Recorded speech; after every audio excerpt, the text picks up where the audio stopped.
Dear students, welcome to the superior group.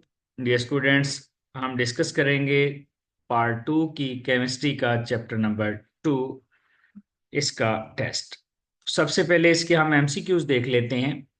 Which doesn't belong to alkaline earth metal. तो देखें, alkaline earth metal के नाम beryllium, radium, barium मिलते जुलते हैं, जबकि लास्ट वाला रेडॉन है, तो इसका मतलब है ये मेटल ही नहीं है। Which is not soluble in water. Barium sulphate soluble नहीं होता हाई लैटिस एनर्जी की वजह से। मोस्ट रिएक्टिव अल्कली मेटल, तो down the group alkali metal की रिएक्टिविटी ज्यादा होती है, रुबिडियम इसका आंसर होगा। Which is deposited at cathode during the electrolysis. तो ब्राइन ब्राइन जो कि एक्वस सोल्यूशन होता है, एक्वस सोल्यूशन में मेटल्स नहीं जाती, हाइड्रोजन जो है वो इवॉल्व होती है। लिथियम हाइड्रोक्साइड डिकम्पोज कर जाता है हीटिंग पे, बाकी पहले ग्रुप के जो हाइड्रोक्साइड हैं वो डिकम्पोज नहीं करते। And oxide used in mountaineers breathing equipment, that is potassium superoxide, ये potassium superoxide यूज होता है। नेक्स्ट है शॉर्ट क्वेश्चन। दो एडवांटेज बताने हैं डाउन सेल के, तो आप बता देंगे मेटालिक फॉग नहीं बनती, लिक्विड सोडियम इजीली कलेक्ट हो जाती है, और प्रोडक्ट्स का सेल के साथ रिएक्शन नहीं होता। What is the effect of heat on MgOH twice. तो ये डिकम्पोज करके ऑक्साइड और वाटर बना देता है। आप एक लाइन में यहाँ थ्योरी भी लिख सकते हैं कि ये डिकम्पोज होकर ऑक्साइड और वाटर बनाता है। Why is the aqueous solution of sodium carbonate alkaline. तो यहाँ आप हाइड्रोलिसिस का जिक्र करेंगे और बताएंगे कि चूंकि स्ट्रॉन्ग बेस बन जाता है, इसकी वजह से इसका सोल्यूशन अल्कलाइन होता है। अब है कि अल्कली मेटल रिएक्टिव मेटल्स क्यों होती हैं। तो अल्कली अल्कलाइन मेटल रिएक्टिव होती हैं, मेटल्स रिएक्टिव होती हैं क्यों? क्योंकि इलेक्ट्रोपॉजिटिव करैक्टर बहुत ज्यादा होता है, साइजेस बड़े होते हैं, आयोनाइजेशन एनर्जी लो होती हैं, इस वजह से ये बहुत रिएक्टिव होती है। लाइम क्यों ऐड करते हैं एसिडिक सॉइल्स में? क्योंकि लाइम बेसिक होता है, सिंपल सी बात है, तो ये न्यूट्रलाइज कर देगा, इसलिए ऐड करते हैं। अल्कलाइन अर्थ मेटल्स की दो properties. Alkaline earth metals ionic compound बनाती हैं, +2 ऑक्सीडेशन स्टेट है, सारी की सारी मेटल्स होती हैं, good conductor of heat and electricity, high melting point, boiling point, ये इनकी प्रॉपर्टीज हो जाएंगी।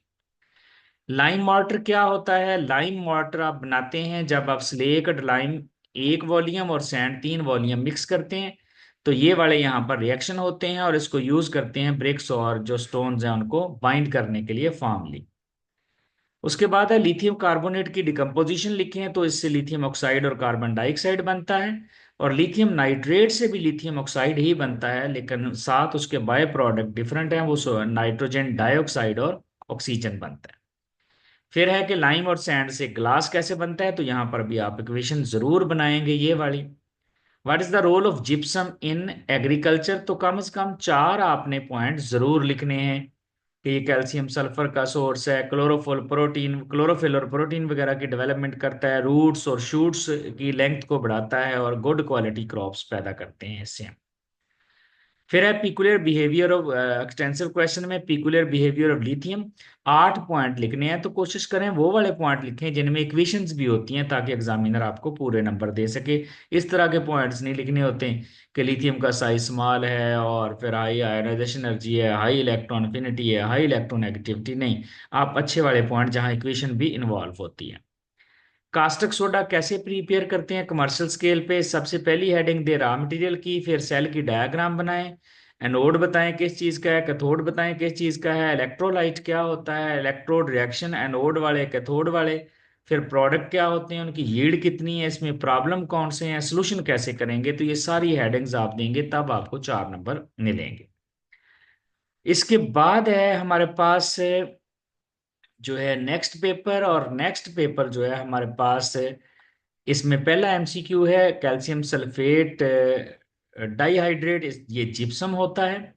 किसकी हाइड्रेशन एनर्जी सबसे ज्यादा होती है? तो जिसकी चार्ज डेंसिटी ज्यादा होती है। Down cell is use to prepare, down cell से आप सोडियम मेटल बनाते हैं। Compound obtain when sodium burns in excess, excess का मतलब है वो यहाँ पर ऑक्साइड बनाएगा, अगर एक्सेस ना होती तो फिर नॉर्मल ऑक्साइड बनता। मिल्क ऑफ मैग्नीशिया, ये एसिडिटी ट्रीट करने के लिए यूज करते हैं।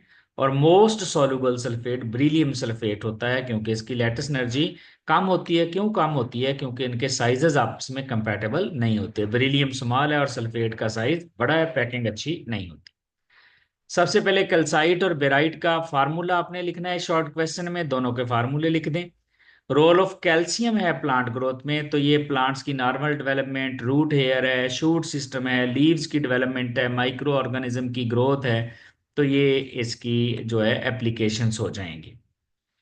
उसके बाद रिएक्शंस हैं कि सिलिकॉन लाइम को हीट करें तो हमारे पास कैल्शियम ऑक्साइड और वाटर बनता है, जबकि लिथियम हाइड्राइड को ट्रीट करें वाटर के साथ तो लिथियम हाइड्रोक्साइड और हाइड्रोजन गैस बनती है। आप थ्योरी में ऊपर लिख भी देते हैं कि इसको हीट करें तो ये बनता है एक एक line.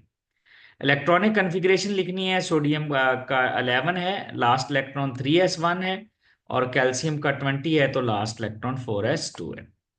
What is the effect of heat on calcium sulphate dihydrate? यहाँ पर दो तरह का इफेक्ट है। एक है कि अगर आप 100 पे हीट करें तो आपके पास प्लास्टर ऑफ पेरिस बन जाता है जो कि कैल्शियम सल्फेट हेमीहाइड्रेट है। दूसरा इफेक्ट होता है कि अगर आप स्ट्रॉन्ग हीटिंग कर दें तो सारा वाटर मॉलिक्यूल निकल जाता है और हमारे पास डेड बर्न्ट आ जाता है जिसको हम कैल्शियम सल्फेट कहते हैं। इसके बाद है टू प्रॉब्लम्स। जब NaOH बनता है तो उसके दो प्रॉब्लम है, तो आपने हर प्रॉब्लम का सोल्यूशन भी यहाँ पर मेंशन कर देना है। What is the effect of heat on nitrates of group 1A? Group 1A के नाइट्रेट जो है वो डिकम्पोज कर जाते हैं। फर्क क्या है? लिथियम नाइट्रेट डिकम्पोज करेगा तो ऑक्साइड बनेगा प्लस NO2 एंड ऑक्सीजन। बाकी मेटल जब डिकम्पोज करती हैं तो उनके नाइट्राइट बनते हैं, साथ ऑक्सीजन गैस निकलती है। Write down the reaction of lithium with carbon and nitrogen. Lithium का रिएक्शन कार्बन नाइट्रोजन के साथ आपने रिएक्शन लिखना और एक एक लाइन आपने लिखनी भी है कि लिथियम मिलता है कार्बन से तो कार्बाइड बनता है, लिथियम नाइट्रोजन से मिलता है तो नाइट्राइड बनता है। लाइम वाटर क्यों मिल्की हो जाता है आप बताएंगे? क्योंकि इनसॉल्युबल कैल्शियम कार्बोनेट बनता है और ये मिल्कीनेस खत्म हो जाती है क्योंकि सॉल्युबल जो है हमारे पास कैल्शियम बाइकार्बोनेट बन जाता है।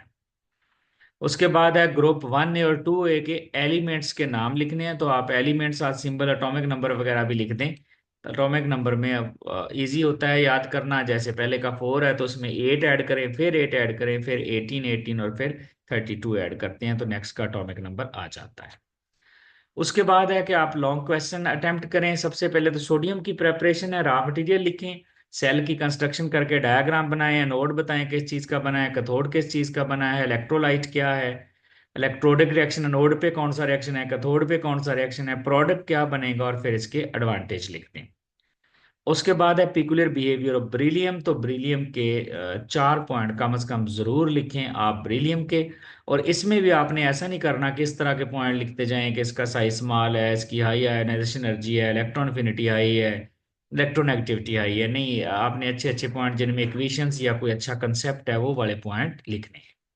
तो ये थी डियर स्टूडेंट्स हमारी डिस्कशन जो है आज की।